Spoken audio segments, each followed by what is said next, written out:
फ़अऊज़ु बिल्लाहि मिनश्शैतानिर्रजीम बिस्मिल्लाहिर्रहमानिर्रहीम या अय्युहल्लज़ीना आमनू कुतिबा अलैकुमुस्सियामु कमा कुतिबा अलल्लज़ीना मिन क़ब्लिकुम लअल्लकुम तत्तक़ून।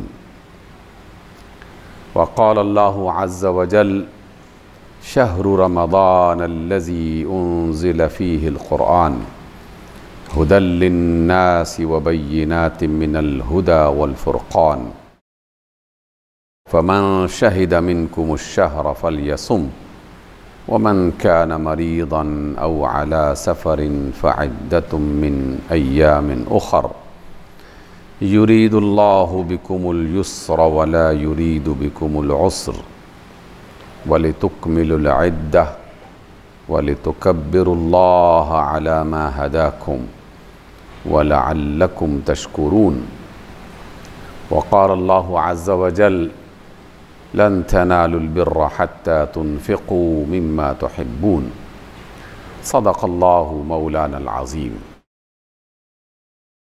सामीन गिरामी, आपके सामने कुरान मजीद की मुख्तलिफ़ आयात जो एक मज़मून को मुकम्मल कर रही हैं तिलावत की गई और हम इस मुख्तसर मजलिस में कोशिश करते हैं कि अल्लाह रब्बुल इज़्ज़त हमसे जो चाहते हैं वो जानें, वो सीखें और उसे अपनी ज़िंदगी का हिस्सा बनाएं।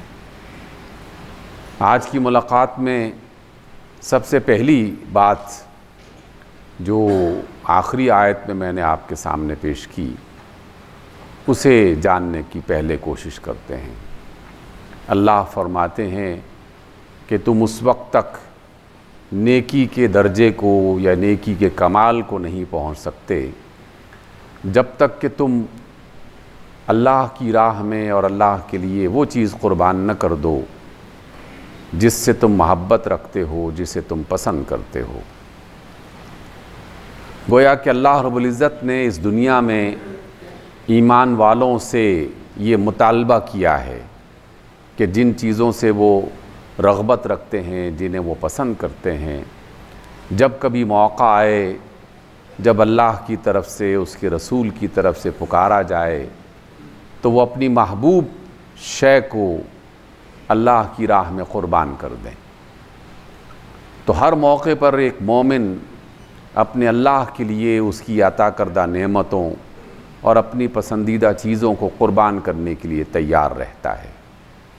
तारीख़ गवाह है, जनाब रिसालत मआब सल्लल्लाहु अलैहि वसल्लम के ज़माने से लेकर आज तक हज़ारों लाखों इंसानों ने अपनी जान क़ुरबान की, अपने बच्चे क़ुरबान किए, अपने माल क़ुरबान किए, अपनी राहतें क़ुरबान की और अल्लाह की मोहब्बत को और अल्लाह के रसूल की मोहब्बत को हासिल करने का एहतमाम किया। ये पुराने वक्तों की बात नहीं और ये हुक्म भी ज़माने माजी के लिए नहीं था, बल्कि हर दौर में ये हुक्म ज़िंदा है, पाइंदा है। बस हालात और ज़रूरत के पेश नज़र उसमें किसी न किसी तरीक़े से शिरकत करनी है। इस एतबार से माह रमज़ान का ये मौका जो अल्लाह रब्बुल इज़्ज़त ने हमारी ज़िंदगी में, हमारे नसीब में लिखा, उसमें बड़ी बड़ी क़ुरबानियाँ तो यकीनन अल्लाह के नेक बंदे देते रहे मौका महल के एतबार से, लेकिन हर मोमिन, हर मुसलमान कम अज़ कम छोटी बहुत जो क़ुरबानी है और अल्लाह की मोहब्बत में अपनी पसंदीदा चीज़ को उसे क़ुरबान करने के लिए ज़रूर तैयार रहता है और उसकी हम ख़ुद मिसाल बन रहे हैं। ये हमारे मोमिन होने की और मुसलमान होने की एक अलामत भी है, मिसाल भी है। इंसान अपनी तवानाई के लिए खाना पीना पसंद करता है, मुख्तलिफ़ किस्म की लज्जतें जो अल्लाह ने अपनी नेमतों की सूरत में हमें अता कर रखी हैं, जिसे उसने हलाल किया था, लेकिन अल्लाह ने फ़रमाया कि रमज़ान के महीने में जब तुम रोज़े की हालत में हो तो इन हलाल और पाकीज़ा चीज़ों को तुमने छोड़ देना है। ये एक मुख्तसर सी क़ुरबानी है जिसमें भूख और प्यास को बर्दाश्त करना, जिसमें थकन को बर्दाश्त करना, और इसकी आदत हमें बचपन ही से डाली गई, क्योंकि रोज़े की फ़र्ज़ियत ये तो बुलूगत के साथ ही शुरू हो जाती है। जैसे ही कोई बच्चा और बच्ची तकरीबन 13-14 साल की उम्र को पहुंचता है, उसे ये रोज़ा रखना होता है, उस पर ये फ़र्ज़ हो जाता है। गोया कि खाने पीने की और जो राहत की क़ुरबानी है ये इंसान को पसंद है, इंसान इसकी रग़बत रखता है। आपने बारहा इसका मुशाहिदा भी किया होगा और मुज़ाहिरा भी किया होगा कि जैसे ही दोपहर या ज़ोहर के बाद वो वक्त आता है तो लाखों की तादाद में लोग अपने घरों, मुख्तलिफ़ होटल्स, मुख्तलिफ़ रेस्टोरेंट्स में जाते हैं और अपनी इस ख्वाहिश को पूरा करने की कोशिश करते हैं।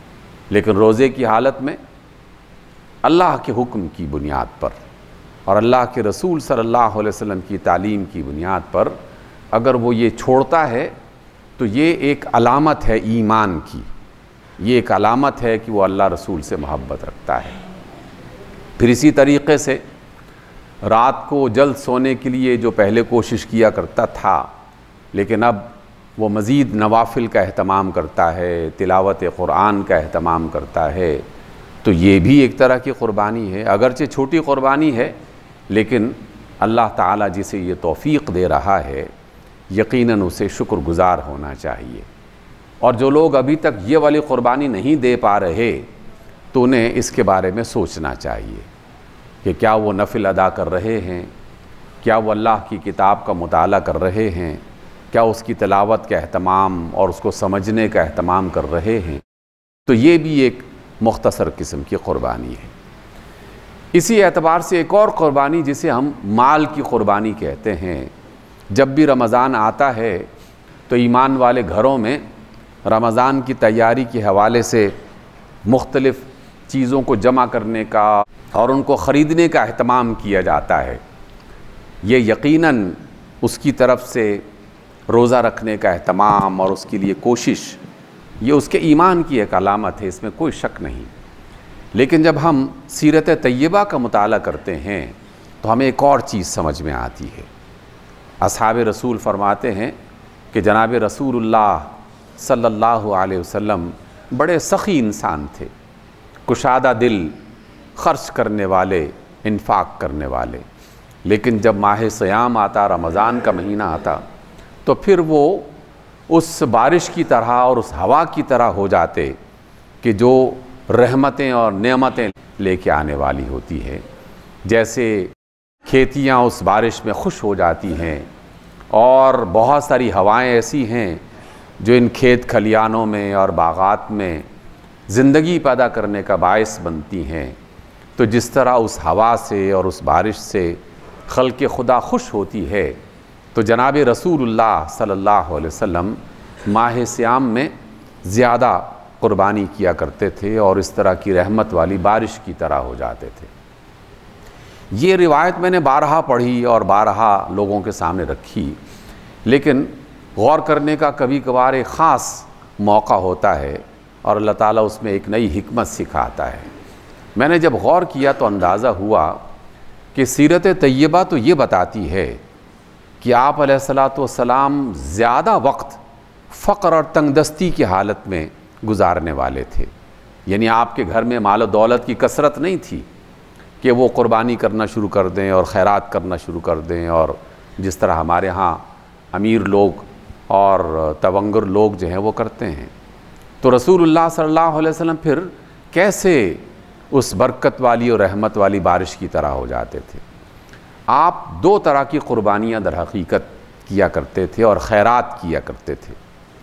एक तो जो घर में मुयस्सर है, अल्लाह की नेमत में, खाने पीने की सहूलत में जो भी मुयस्सर है उसे ख़ुद भी इस्तेमाल करते, क्योंकि अल्लाह की तालीम है, अल्लाह ताला का हुक्म है, उसकी इजाज़त है। लेकिन अगर कोई मोहताज ज़रूरतमंद होता तो अपनी ज़रूरत की अशिया में से उनमें तक़सीम करने का अहतमाम फरमाया करते थे।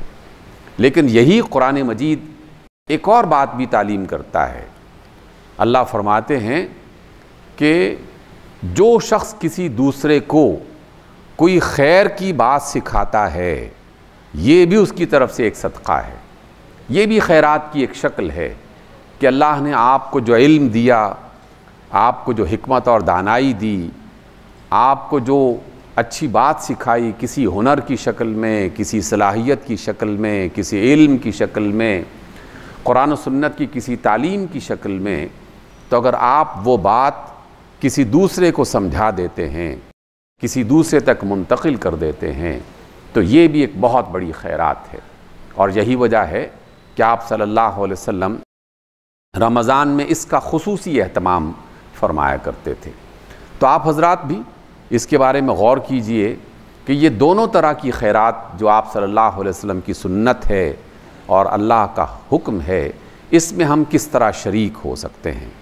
अब भी पाकिस्तान और दुनिया भर में, लेकिन पाकिस्तान में ऐसे बहुत सारे अफराद को मैं जानता हूँ कि वो माह सियाम के आने से पहले या कम से कम उसके पहले अय्याम में जितना अपने रोज़े इफ्तार और सहरी के लिए एहतमाम करते हैं, तो वो सबसे पहले अपने अजीज़ों में से, अपने महल्लेदारों में से, अपने आसपास के पास पड़ोस के लोगों में से देखते हैं कि कौन ज़रूरतमंद है।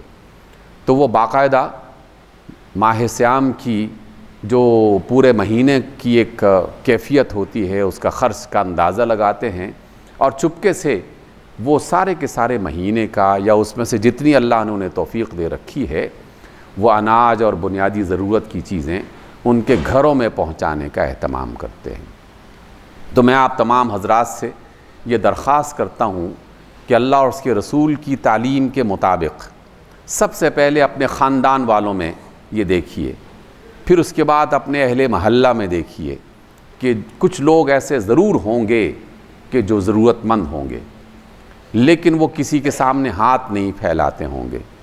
ये भी कुरान मजीद में बता दिया कि कुछ लोग ऐसे हैं जो मिस्कीन हैं, और मिस्कीन से मुराद है कि उनकी ज़रूरतें पूरी नहीं होती, बस खींच तान के अपना वक्त गुजार रहे होते हैं, लेकिन अपनी इज़्ज़त नफ्स को बचाने की सूरत में वो किसी के सामने सवाल भी नहीं करते।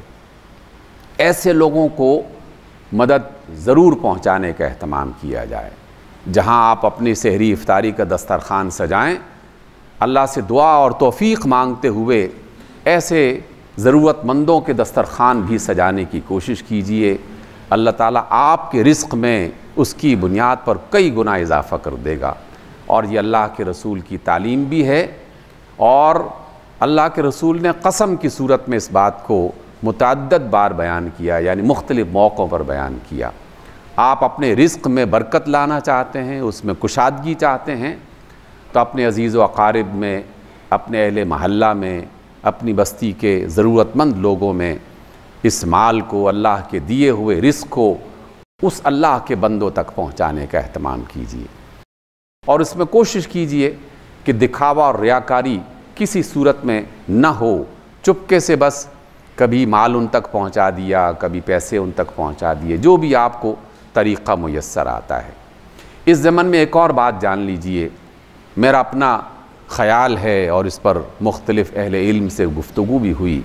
आज के इस दौर में अगर कोई शख्स 20-25 हज़ार रुपये माहाना तनख्वाह लेता है, वो ज़कात का मुस्तहिक़ है, उसकी मदद करनी चाहिए।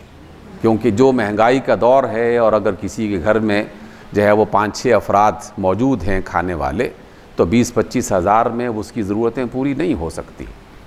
तो उसे ये ना समझो कि ये तो मुलाजिम है, ये तो बाकायदा कहीं काम कर रहा है, इसको तो 20-25 हज़ार मिलते हैं। तो हमारा ख़याल ये है कि वो लोग मुस्तहिक़ हैं, और इसमें अपने घरों में, अपने दफ्तरों में, अपने इलाक़ों में, कारखानों में काम करने वाले मज़दूर और उसमें जो लोग हैं, उनको बतौर ख़ास तवज्जो दी जाए और उनका ख़याल रखा जाए। तो इस हवाले से इस बात को दोहरा लीजिए, कुरान और सुन्नत की तालीम के मुताबिक सबसे पहले अहले खाना के बाद जो ख़ानदान के लोग हैं उनको मदद फ़राहम की जाए, फिर अहले महल्ला में जो अफराद हैं उन तक मदद फ़राहम की जाए, और अपने घरों, दफ्तरों और कारखानों में जो काम करने वाले अफराद हैं, कलीग्स हैं, बाज़ औक़ात चाहे वो छोटे दर्जे के हों, तो उन तक भी इस बात का एहतमाम किया जाए। दूसरी बात, जो हमने सूरत अल बक़रा की इब्तिदा में आयत पढ़ी कि ये महीना रमज़ान का अल्लाह रब्बुल इज़्ज़त ने इसमें रोज़े फ़र्ज़ किए हैं और तुम्हें चाहिए कि तुम रोज़े रखो। आप सब लोग जानते हैं, लेकिन मुमकिन है बाज़ अहबाब जो है वो ना जानते हो। हम इस सबक को ताज़ा कर लेते हैं, दोहरा लेते हैं। हर बालिग़ मुसलमान, मर्द हो या औरत, जो भी 13-14 साल की उम्र में पहुंच जाए, रोज़ा उस पर फ़र्ज़ हो जाता है। फिर अल्लाह ने 2 अफराद को या 2 किस्म के अफराद को इसमें रुख्सत दी कि अगर कोई बीमार है, मरीज़ है, तो वो रोज़ा ना रखे, वो रमज़ान के बाद इस मुद्दत को पूरा करे और रोज़े की तादाद मुकम्मल करे। या जो मुसाफिर है और वो हालत सफ़र में रोज़ा नहीं रख सकता, तो वो फिर जितने रोज़े क़ज़ा हो जाएं उन रोज़ों को वो अदा करे। बाज़ अफराद अपनी उम्र की बुनियाद पर और एक बड़ी बीमारी जो कि ज़िंदगी के साथ लग जाती है, उसकी बिना पर रोज़े नहीं रख पाते। इसी तरीके से वो ख़वातीन जो हामिला हैं और वो ख़वातीन जो अपने बच्चों को दूध पिलाने वाली हैं, उन सब के बारे में भी ये बात है कि वो अपने रोज़े के बदले में फ़िदिया दे दिया करें। और फ़िदिया एक मिस्कीन का 2 वक्त का खाना है। सहरी और इफ्तार में 2 वक्त का जो खाना है, और इस खाने की जो मिक़दार और उसका मेयार वो आपके अपने घर के खाने को बुनियाद बनाया जाएगा कि आप अपनी ज़िंदगी में रोज़मर्रा जो खाना खाते हैं वो कितनी मिक़दार का होता है और उसका मेयार क्या होता है। तो उसकी बुनियाद पर उसकी कीमत का तयन कर लें। 200 रुपये, 300 रुपये, 500 रुपये हर एक फ़र्द को जो अल्लाह ने नेमत अता कर रखी है। तो जो शख्स बीमार है और मुस्तकिल और डॉक्टर्स ने मना कर दिया है कि तुम इस बीमारी के आलम में रोज़ा न रखो, तो वो अपने हर रोज़े के बदले में फ़िदिया उसका एहतमाम करे और ये भी कोशिश करे कि ये फ़िदिये की रकम रमज़ान से पहले ही मुंतकिल कर दी जाए। और जो ख़वातीन जिसका मैंने हवाला दिया, तो वो भी अगर रोज़ा न रखें, क्योंकि उसकी बुनियाद पर उनकी सेहत को और उस बच्चे की सेहत को नुकसान पहुंचने का अगर अंदेशा हो और वो ये समझती हों कि मैं रोज़ा नहीं रख सकती, नहीं निभा सकती, तो वो भी फ़िदिया देकर इस तरीक़े से अपनी इस ज़रूरत को पूरा कर सकती हैं। अलबत्ता रमज़ान के गुज़रने के बाद और वो मुद्दत मुकम्मल हो जाने के बाद फिर अल्लाह ताला जिसे तौफ़ीक़ दे, फ़िदिया तो उन्होंने दे दिया, अब मज़ीद अल्लाह ताला उन्हें हिम्मत देता है तो वो फिर मज़ीद रोज़े रख सकती हैं कि जितने रोज़े उनके छूट गए। और बाज़ फ़ुक़हा के नज़दीक अगर वो रोज़ा नहीं रख पाईं तो बस वो फ़िदिया काफ़ी है। ये गोया कि सहूलत है। और आज की आयत में हमने दूसरी आयत जो पढ़ी थी वो यही थी कि अल्लाह तुम्हारे लिए आसानियाँ चाहता है, तुम्हारे लिए मुश्किलात नहीं चाहता। तो अल्लाह ताला की दी हुई आसानियों को तुम इस्तेमाल करो। इसके बारे में भी एक बुनियादी नुक्ता समझ लेना चाहिए। बाज़ अफराद ये समझते हैं कि ये सफ़र कौन सा सफ़र है, जहाज़ में बैठ के दूसरे मुल्क में चले गए, बस में एयर कंडीशनर बस है और एक शहर से दूसरे शहर में चले गए। बुनियादी बात जो है ना, वो सहूलत की नहीं है, बुनियादी बात सफ़र की है। अगर तो कोई शख्स इस सहूलत की बुनियाद पर रोज़ा निभा सकता है और वो रोज़ा रखना चाहे तो रोज़ा रखने में मुमानियत नहीं है, लेकिन अल्लाह ताला की तरफ से जो रुख्सत है, आप अलैहिस्सलाम का फरमान ये है कि रुख्सत को इख्तियार करना ये अल्लाह ताला को ज़्यादा पसंद है। अब देखिए सहूलत की क्या खूबसूरत शक्ल हमें मिल रही है कि जहाँ रुख्सत हो उसे इख्तियार करना पसंदीदा है। क्योंकि एक और नुक्ता भी इसके साथ समझ लेना चाहिए कि इस कायनात के रब को ना हमारी इबादत की ज़रूरत है, ना नमाज़ों की ज़रूरत है, ना रोज़ों की ज़रूरत है। वो तो अपने हुक्म की तामील को देखता है कि ये बंदा किस रग़बत से, किस चाहत से मेरे हुक्म की तामील कर रहा है। यही वजह है कि रसूलुल्लाह सल्लल्लाहु अलैहि वसल्लम के ज़माने में जब कभी मुशक्क़त वाली सूरत पेश आई, जिहाद में निकले और रमज़ान भी था, और जैसे फ़तह मक्का के मौके पर ऐसा हुआ, ग़ज़वा बदर भी इसी रमज़ान में हुआ, तो उसमें कुछ लोगों ने जब रोज़ा रखा तो रसूलुल्लाह सल्लल्लाहु अलैहि वसल्लम ने उनसे रोज़ा खुलवा दिया और कहा कि रोज़ा मत रखो। और बाज़ आम सफ़रों में भी अगर किसी ने रोज़ा रखा और वो रोज़े की हालत में बीमार पड़ गया, बाकी लोग जो हैं उसकी खिदमत कर रहे हैं, उसको पानी पिला रहे हैं, कोई पंखा झल रहा है, तो आप अलैहिस्सलाम ने फरमाया कि ये खिदमत गुजार जो हैं अजर के एतबार से रोज़ेदार से बढ़ गए हैं। तो इस एतबार से अल्लाह की रुख़सतों को महज रुख़सत न समझा जाए, ये एक नेमत है, तोहफ़ा है अल्लाह ताला की तरफ से, इन्हें इख्तियार किया जाए। और इसी ज़मन में रसूलुल्लाह सल्लल्लाहु अलैहि वसल्लम ने यह भी इरशाद फरमाया कि अगर हालत रोज़ा में कोई शख्स भूल के खा पी लेता है तो उसे परेशानी नहीं होनी चाहिए, क्योंकि अल्लाह ताला ने उसे खिलाया है, अल्लाह ताला ने उसे पिलाया है, ये उसकी तरफ से करम नवाजी की एक शक्ल है। हाँ, उसमें आदमी अपनी नीयतों को ख़राब न करे और अपने अज़ाइम को ख़राब न करे, लेकिन भूल से अगर कभी ऐसा हो गया तो कोई परेशानी की बात भी नहीं है, ये अल्लाह ताला की तरफ से उस पर एक ख़ास इनायत हुई और उसकी सूरत में उसे अपना रोज़ा मुकम्मल करना चाहिए। इस एतबार से रोज़ा हर मुसलमान पर फ़र्ज़ है और रोज़े के बारे में यकीनन आप और हम सब जानते हैं, लेकिन उसे ताज़ा करने की ज़रूरत है। आम तौर पर यह बताया जाता है कि अगर किसी ने रोज़े की हालत में खा लिया तो रोज़ा टूट जाएगा, पी लिया तो रोज़ा टूट जाएगा, मियाँ बीवी ने ताल्लुक़ कायम कर लिया तो रोज़ा टूट जाएगा, और इस तरह की मुख्तलिफ़ बातें बयान की जाती हैं। लेकिन रसूलुल्लाह सल्लल्लाहु अलैहि वसल्लम ने इससे भी ज़्यादा तवज्जो दिलाने वाली और इससे भी ज़्यादा ख़तरनाक जो चीज़ है उसकी तरफ हमें तवज्जो दिलाई है, और वो ये है कि रोज़े की हालत में ए लोगो तुम झूठ मत बोलो, रोज़े की हालत में ए लोगो बदयानती मत करो। रोज़े की हालत में ए लोगो झूठ पर अमल करना ये बदयानती की एक शक्ल है, और बदयानती झूठ की बुनियाद पर होती है कि जो 2 नंबर माल है वो 1 नंबर बना के बेच दिया जाए, जो ख़राब माल है वो सही बना के बेच दिया जाए, उसकी शक्ल तब्दील कर दी जाए। तो धोखा देना और झूठ बोलना, सामीन गिरामी मैं पूरे यकीन से कुरान और सुन्नत की रोशनी में ये बात आप तक पहुंचा रहा हूं कि लोग खाने पीने की सूरत में तो रोज़ा तोड़ने की फ़िक्र करते हैं, लेकिन झूठ बोलने और बदयानती करने की सूरत में अपने रोज़े के ज़ाया होने के बारे में नहीं सोचते।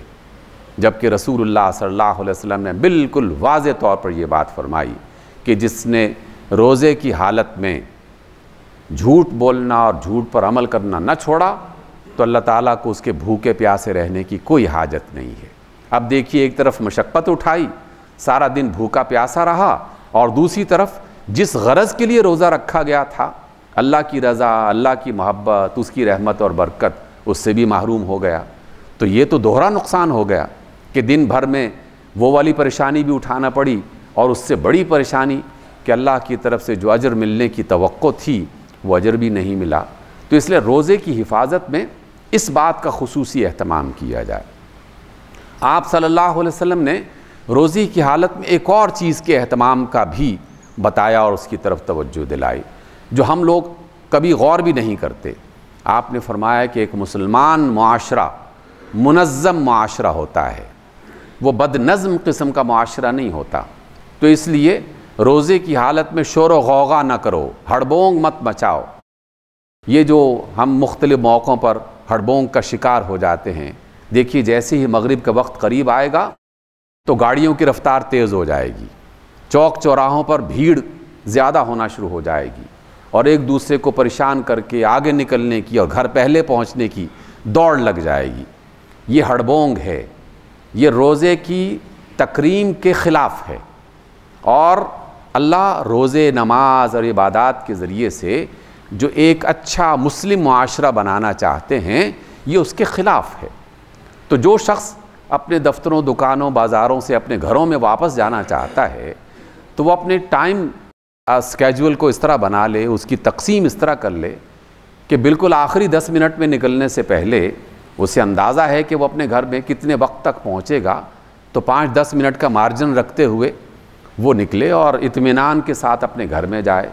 और इसी तरीके से इफ्तारी की दुकानों पर जो ख़रीदो फ़रोख्त चलती है, वहाँ पर भी धक्कम पेल शुरू हो जाती है। तो अल्लाह के रसूल सल्लल्लाहु अलैहि वसल्लम ने, और मैं ये समझता हूँ कि ये अल्लाह की और उसके रसूल की मोहब्बत की एक बेहतरीन शक्ल है कि वह इंतहाई छोटी छोटी चीज़ों के बारे में भी हमारी रहनुमाई फरमाते हैं। तो अल्लाह और उसके रसूल मुसलमानों को बदनज़्म नहीं देखना चाहते, एक मुनज़्ज़म तरीक़े से अच्छे अंदाज में ज़िंदगी बसर करने और अपने मामलात को चलाने की तालीम दी जा रही है, इसलिए उसकी तरफ भी हमें मुतवज्जे होना चाहिए। आप सल्लल्लाहु अलैहि वसल्लम ने इस रमज़ान में कुरान मजीद का खुसूसी एहतमाम किया। जो तीसरी आयत हमने पढ़ी कि अल्लाह ने इसी कुरान को इसी महीने में नाजिल फरमाया था और ये किताब हर किस्म की जो हिदायत है और रहनुमाई है उसको बिल्कुल वाज़े तौर पर तुम्हारे सामने रखता है। और दूसरी खूबी, जो बहुत बड़ी खूबी है इस किताब की, कुरान मजीद की, वो ये, साबिक़ा आसमानी किताबों की भी यही खूबी थी, और वो ये थी कि वो सही और गलत में तमीज़ बताने वाली, सही और गलत में फ़र्क बताने वाली किताबें हैं। तो जिस शख्स को भी सही और गलत में फ़र्क जानना है उसे कुरान मजीद का मुताला करना चाहिए। और आज के दौर में कुरान मजीद को पढ़ना, उसको समझना, उसको सीखना ये कोई मसला नहीं है। बीसियों तरीक़े से और बीसियों वसीलों से अल्लाह ताला ने इस बात को आम कर दिया है। जहाँ कोरोना की शक्ल में इंतहाई मुश्किलात हैं, सफ़र नहीं हो सकता, मजालिस नहीं हो सकती, तो अल्लाह ताला ने एक दूसरा एहतमाम भी इसी दौर में हमारे सामने रख दिया, मीडिया की शक्ल में, इंटरनेट की शक्ल में। तो बेहुदा चीज़ें देखने के बजाय कुरान मजीद को सुना जाए, उसके तर्जमा सुना जाए, उसकी तफासीर सुनी जाए, मुख्तलिफ जो उसकी तशरीहात हैं उसका एहतमाम किया जाए। घर में एक छोटी मोटी निशस्त इशा की नमाज के बाद जब भी मौका मिले उसमें कुरान मजीद का ख़ुलासा पेश कर दिया जाए, ख़ुलासे भी पेश किए जा रहे हैं, वो सुनने का एहतमाम कर लिया जाए। तो ये तीसरी बात है जो रमज़ान मुबारक की हवाले से हमें जाननी है और इस पर अमल करना चाहिए।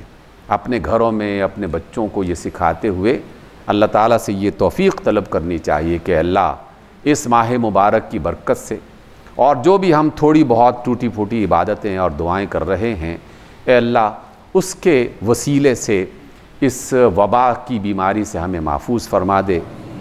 क्योंकि ये जो तीसरी रॉ इसकी चली है, इसने एक बड़ी तादाद में लोगों को शिकार कर दिया है। और इस हवाले से आखिरी बात कह के आज की मजलिस का अख्ताम करते हैं। कुरान मजीद इसकी वजाहत करता है कि जो भी मुश्किलात आती हैं, अल्लाह ने कहा कि ये तुम्हारे अपने सबब से आती हैं। यानी बीमारियों और ख़राबियों का असल सबब इंसान ख़ुद बनता है। तो जो भी सबब है उसको ख़त्म करने या उसको कम करने का एहतमाम किया जाए। दूसरी तालीम इस हवाले से ये दी गई कि अगर कभी कोई ऐसी मुश्किल पेश आ जाए तो इसे अज़ाब न समझा जाए। हाँ, अपनी हालत पर गौर ज़रूर किया जाए कि हमसे कोई ऐसी गलती ज़रूर हुई है कि जिसकी बिना पर हम इस मुश्किल में मुब्तला हुए, लेकिन इसे अज़ाब समझ के और फिर आदमी एक दूसरी तरफ चल पड़े, उसके बजाय रसूलुल्लाह सल्लल्लाहु अलैहि वसल्लम के इस फरमान को अपने सामने रखा जाए कि ये जो मुश्किल हम पर आई है, इसकी बिना पर अल्लाह ताला ने हमारे गुनाहों को माफ़ किया, हमारी ख़ताओं का इसे कफ़ारा बनाया और इसकी बिना पर आइंदा के लिए वो मुश्किल ख़त्म करके आसानी का रास्ता बनाएगा। तो ये वाले रवैये हमें इख्तियार करने चाहिए। अल्लाह ताला हमें जो खैर है उसको समझने, सीखने और उस पर अमल करने की तौफ़ीक़ दे, और जो शर है उसको समझने और उससे बचने की तौफ़ीक़ अता फ़रमाए। अक़ूलु क़ौली हाज़ा वअस्तग़फ़िरुल्लाह ली व लकुम।